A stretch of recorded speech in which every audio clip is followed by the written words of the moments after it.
Hi everybody, Keith Jones behind the binoculars here at Parx for Saturday, June 23rd. We're going to take a look at two races today. Our local race is race number 6 from the Parx program, and we'll also take a look at the Ohio Derby later this afternoon from Thistledown. Now, sixth race on the local program is a first level allowance for fillies and mares going a mile and 70 yards. I'm going to make a go here with number 5, Conquest So True.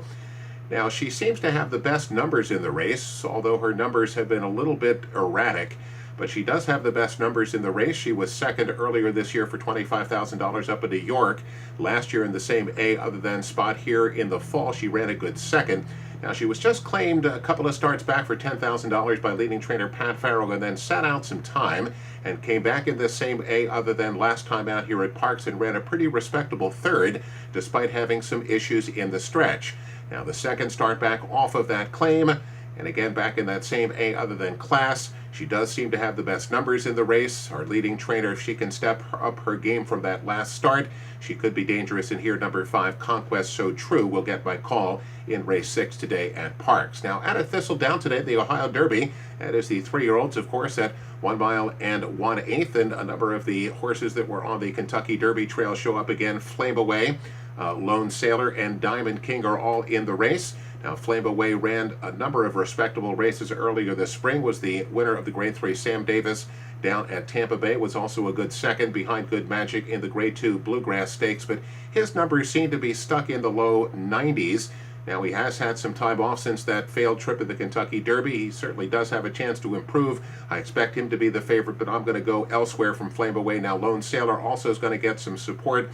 That late runner has been on a bit of a losing streak since winning his maiden race a long time ago as a 2-year-old, so I'm going to look elsewhere from Lone Sailor as well. And I don't think Diamond King is quite fast enough here. He'll also have to step up his game if he wants to find his way to the winner's circle. So I'm going to take a go with number 10, Core Beliefs, who opens up at 5-1 for trader Peter Urton. Joe Talamo will get his first riding assignment on Core Beliefs. Now, after breaking his maiden earlier this spring out at Santa Anita, he was immediately put into the Santa Anita Derby against none other than Justify and Bolt Doro. But nonetheless, he acquitted himself well that day and finished third behind those two.